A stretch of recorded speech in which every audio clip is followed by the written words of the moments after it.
An-najasatun salatah. Najis itu ada 3 macam. Yang pertama adalah mughallazatun. Yang pertama adalah najis berat. Kenapa dinamakan najis ini berat? Karena najis ini menyangkut dengan perkara-perkara yang berat dan kemudian disucikan melalui penyucian yang agak berat.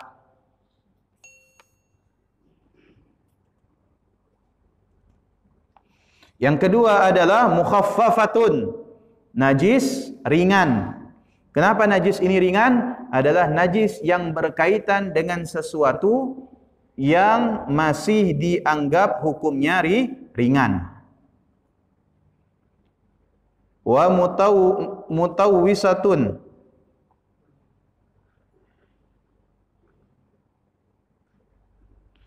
yang ketiga adalah najis mutawassitatun, najis sedang. Kenapa dinamakan najis ini adalah najis mutawassitah? Karena dia berada di antara najis berat dan najis yang ringan.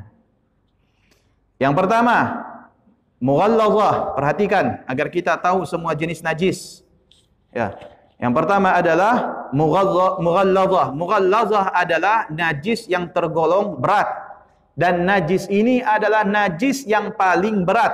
Tidak ada lagi najis di atas najis ini. Apakah ini berkaitan dengan manusia? Tidak. Najis ini adalah najasatul kalbi wal khinzir wa far'i ahadihima wa ma tawalladu minhuma aw min ahadihima. Najis yang berkaitan dengan, maaf, binatang anjing dan babi dan apa-apa yang bersumber daripada kedua binatang ini. Yang berkaitan dengan anjing dan babi, baik itu kulit, baik itu liur, baik itu daging, baik itu tulang, baik itu darah, baik itu lemak, semuanya tergolong najis berat.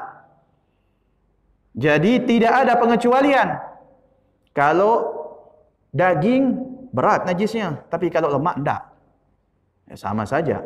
Karena bagian daripada binatang najis. Ini karena ada orang pakai ilmu logika. Ya, orang-orang yang mengandalkan logikanya lebih utama daripada ilmu. Mereka berpendapat, maaf, kalau lemak babi itu halal. Kenapa halal? Karena yang diharamkan di dalam Al-Quran itu lahmul khinzir, daging babi, bukan lemak, kata dia. Inna lillahi wa inna ilaihi raji'un. Sekalian aja makan dagingnya, tidak usah pilih lemaknya lagi, saya bilang gitu. Ya, ngeles dia. Ya, ngeles daripada dalil. Hurrima alaikumul maytata waddama wa lahmal khinzir wa ma uhilla li ghairillah.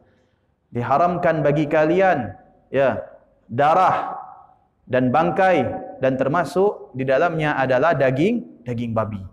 Jadi dia bilang kalau daging babi haram, tapi lemaknya halal. Udah itu dia berkilah lagi. Apa itu yang namanya darah dibekukan jadi kayak hati itu? Yang dimakan sebagian orang. Itu kan ada kan? Ya. Darah tu dimasak. Ya, hati-hati. Yang suka hati itu. Hati-hati kalau makan-makan, lihat hatinya besar. Itu boleh kita tanya, ini benar-benaran hati atau ini darah dibekukan? Kan hampir mirip. Darah dibekukan, ya, kemudian disuguhkan. Itu udah kayak hati modelnya. Hati kalau direbus, hati digoreng udah kayak gitu.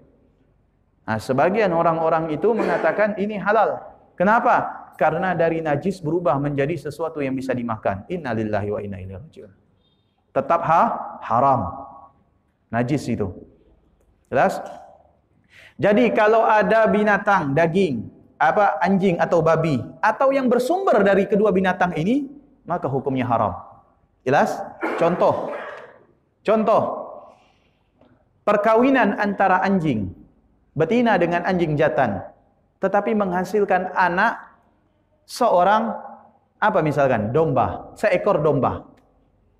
Kira-kira domba ini halal tidak dimakan? Halal apa haram? Haram. Kenapa? Karena bersumber daripada anjing. Walaupun domba. Ya, jelas?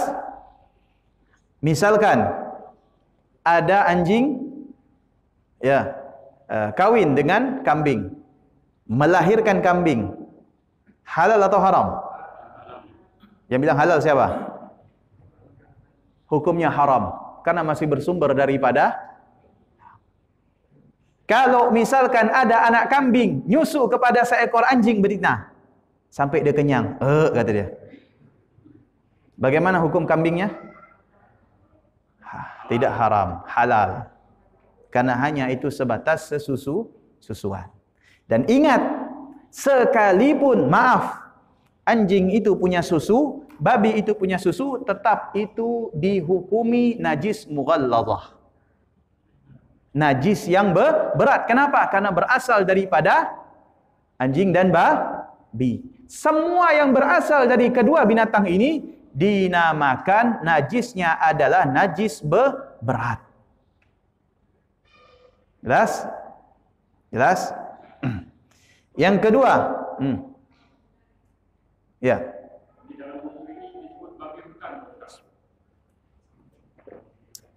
Sama. Babi semua haram. Ya. Ya. Yang salah paham.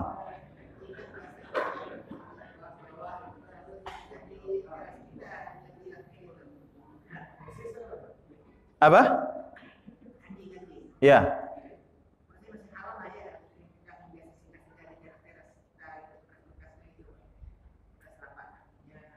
Haram sih tidak, najis. Tidak mungkin rumah kita jadi haram. Najis, ya. Kalau kita melihat dia mengeluarkan air liur atau dia mengeluarkan kotoran, maka pensuciannya melalui pensucian perkara najis yang berat. Tapi kalau kita melihat tidak menyisakan, maaf, kotoran atau air liurnya atau lendirnya, maka tidak dihukumi najis. Karena al-jaf wal-jaf tahir bila khilaf. Antara yang kering dengan yang kering itu suci tanpa ada perselisihan. Misalkan saya lagi duduk, anjing lewat, anjingnya kering, nyentuh ke saya, tidak najis. Tapi kalau salah satu basah, maka najis. Jelas? Kalau kaki anjing itu bekas air, beda lantai. Itu najis. Najis. Sebelum masuk rumah kita dicuci kaki dulu, ya enggak? Najis. Jelas? Jadi ada ceritanya. Ya. Subhanallah. Ada pernah terjadi di daerah Timur Tengah. Onta ini melahirkan seorang manusia. Manusia lahirnya. Ya. Begitu lahir jadi manusia sampai besar. Umurnya sudah 10 tahun. Nah, ketika Idul Adha, khatib itu khutbah. Dan anak daripada unta ini nangis kuat-kuat. Selesai khutbah, solat Id, ditanya sama khatib, apakah kau menangis sebab khutbahku? Bukan. Kenapa? Karena sebentar lagi saya mau disembelih. Karena dia halal disembelih. Ya, halal walaupun wujudnya manusia. Walaupun wujudnya, maaf, anjing. Walaupun wujudnya babi. Karena dia lahir daripada yang halal. Sebaliknya berlaku. Kalau dia lahir daripada yang halal, tetap statusnya sama dengan sumbernya. Jelas? Ngerti? Oke. Wal mukhaffafah. Najis golongan yang kedua adalah najis ringan. Baulus sabi alladhi lam yat'am ghairal laban wa lam yablughil haulain.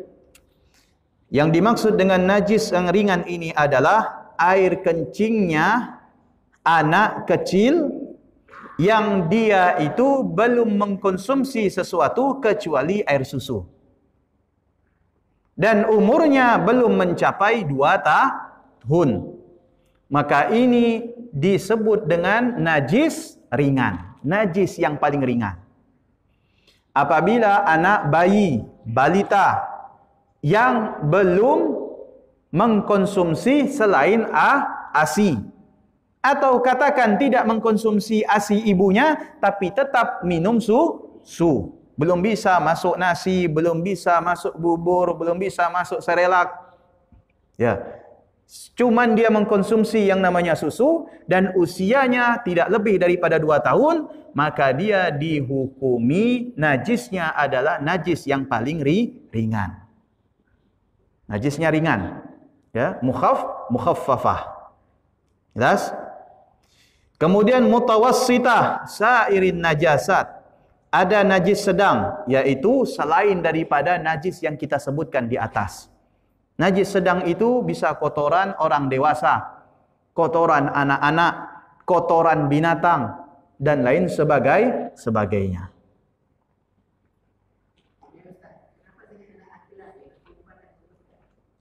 Sama. Sama. Laki-laki dengan perempuan sama.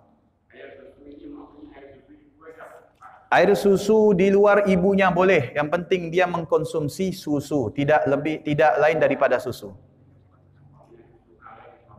Okey. Baik, kita akan bahas yang namanya najis mutawassitah dan najis mughalladhah. Ya, najis mutawassitah yaitu air kencing. Termasuk kategori kencing di sini adalah yang keluar. Yang kita maksud di situ adalah air kencing. Baik dia berupa sesuatu yang cair maupun dia berupa menjadi batu atau mengkristal. Kalau kita tahu ini air kencing tapi keluarnya tidak cair, mengkristal menjadi batu, dihukumi najis. Jelas? Jangan dijadikan kristal, lalu dijadikan batu cincin pula. Ya, tetap najis. Okey. Kemudian air madhi. Madhi adalah air yang berwarna kekuning-kuningan dan kental. Madhi, ya, madhi, bukan mani, madhi. Yang keluar, pada saat bergeraknya syahwat tanpa adanya rasa nikmat ketika keluar. Maka ini dihukumi najis mutawassitah. Okey. Kemudian ada yang namanya air wadi. Mani, madhi, wadi. Apa itu wadi? Yaitu air putih tapi dia agak keruh dan kental, yang sering keluar setelah kita mengeluarkan atau membuang air kecil. Biasanya setelah kita buang air kecil, disusul dengan keluarnya air wadi, semacam cairan. Ini namanya wadi. Itu hukumnya najis mutawassitah. Okey. Kemudian ada yang namanya kotoran manusia. Kalau tadi ada anak yang umurnya tidak mencapai 2 tahun, keluar kotoran, apakah dihukumi najis ringan atau najis sedang? Najis sedang, tidak bisa dikatakan najis ringan, karena najis ringan situ dikatakan hanya air kencing. Jelas? Kemudian ada yang namanya sperma. Itu najis mutawassitah. Kemudian ada yang namanya air yang berasal daripada luka. Luka keluar air, biasa kan? Atau keluar nanah, atau keluar sesuatu cairan, maka itu dihukumi najis mutawassitah.